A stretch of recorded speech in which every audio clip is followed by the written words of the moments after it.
Hello there, good morning. Today's topic will be physiology.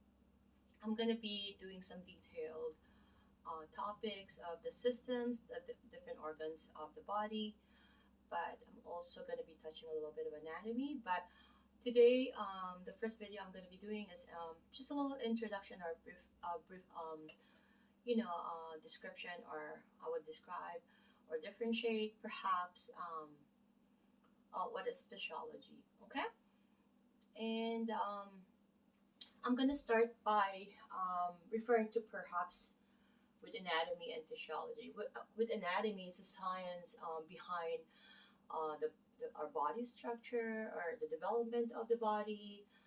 More so, that's anatomy, right? But for the physiology is more so the scientific process of how the body function, really, right? So where you have to like keep in mind.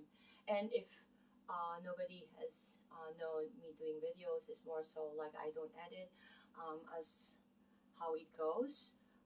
We're both learning from this, and it's like a recall for me, and it will be perhaps a tool for you too to be able to learn and know topics and little videos, but little detail.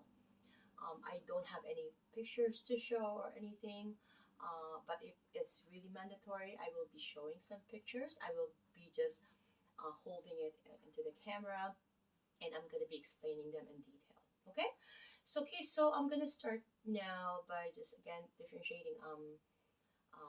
We all know that physiology is how the body function, right? And the word homeostasis is gonna be a lot have to do with physiology. Why? Is because when it's winter. I live in Toronto, Canada. But my background, I'm Filipino. I'm from the Philippines, so it's like island, right? So here it's really an extreme cold, and in the Philippines it's extreme hot. I would say, although there's water everywhere, it could, if you're near the water, then you're not really prone to too much heat. But having said that, is the reason for me to mentioning that is because that's the reason why if it's too hot, our body doesn't get too hot. If it's too cold, our body doesn't get too cold. Because why? Because it's regulated by the system that I'm going to be talking about. Just bits by bits and video by video. Okay. Um, Also, I want to talk one thing too. I did a video already about the GI tract, right? Um, I started halfway of how our food is processed within, from our mouth, the oral cavity. I can't remember, but I have to do the other half. So that I will have to do as well, just to add. And also, I wanted to also mention that there's going to be like organs and anatomy, but more so like the systemic, okay? The systemic function of the organs. Say, the circulatory system, right? All the systems, right? Like the circulatory system, the cardiovascular system, and also um, the urinary system, right? Those are mostly in group, and then the skeletal muscle system, and then the muscular system is also grouped into one as well because it's more so an external, whereas the other three that I mentioned, they're more like internal forces within what's happening really in the body, right? And then one that I would separate, you know, is because that it's not really working your entire life. The reproductive system. Why? As a child, we're not gonna be using the reproductive system, right? So it's not really big use. So we're gonna have that separate. It's not really intertwined with anything.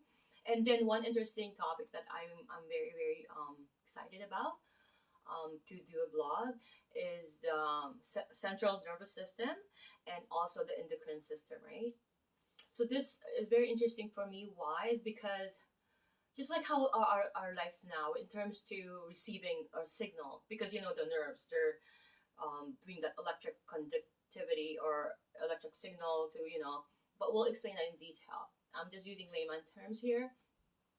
So it's like having like sending a mail, how the endocrine system is, right? But when it comes to the central nervous system, it's like an email. It's like sending it via email or via text. It's like automatic, they get it. That's how to differentiate that too. So that's going to be a broad topic. So I might do that in between. I don't know how, but please enjoy this journey with me, this moment with me, and hopefully that you can subscribe. I posted a lot of video when I was like in the chaos of studying, but now I'm not really. I'm not going to be studying much, but just more of a recalling of more so, right? So we can recall information that we already have together. This information, perhaps you have learned some of them during your biology or chemistry, and you know, that's really information that's already been there. So perhaps we can get it out from you and recall it. Okay, we're also going to be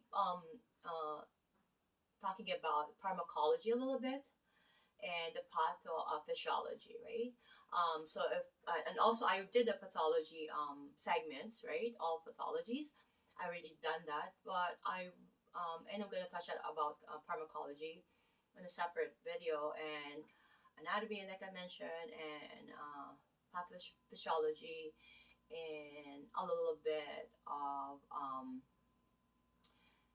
some advices in life in general. I'm gonna add that a little bit because it's a whole composition of how life is, right? Okay, so the first topic I would be talking about is, again, I'm gonna continue with the GI system. Okay, and I'm gonna be talking about a little bit about nutrition, and also I'm gonna be talking about a little bit about how the food is being processed, right? And also about a little bit how the energy, right? Um, I wanted to add this also in this video because I don't want really to make a separate video. People who's studying nutrition, right? Like my daughter is adding it to her portfolio, or what do you call this? More so adding it to her value or whatever. So she's studying nutrition, but so I'm gonna be touching a little bit about nutrition. But with who's people who are studying about nutrition, they know that in their diet they have to incorporate a lot of how do you call it?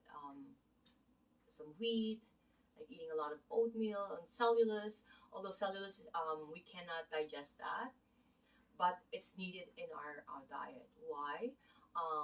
Because like our muscular system, like I said, an external force, but a lot of our internal organs are made of muscles, right?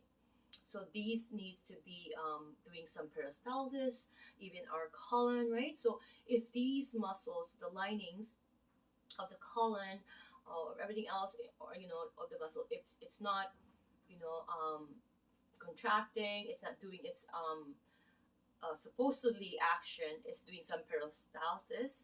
Sorry about that. Again, my pronunciation on some words I cannot pronounce properly. But if it's not doing that properly, then it's going to atrophy. What happens if our muscle doesn't really do its action for a very long period of time? So it's really not doing a lot of proper peristalsis movement. Okay, we're gonna have another video about that. I'm so excited about that too. And I love talking about anatomy, but more so, I'm more excited about talking about physiology. Okay, so we're gonna start. Okay, so I'm just gonna upload this, and I can't wait to do another video. Please subscribe and please like, so I can continue doing these videos, and it's more of like a personal thing that we both learned from each other, and we will both recall things together as well. I will post my email and all that, so I will be answering personal questions and all that. Okay, so I'll see you soon.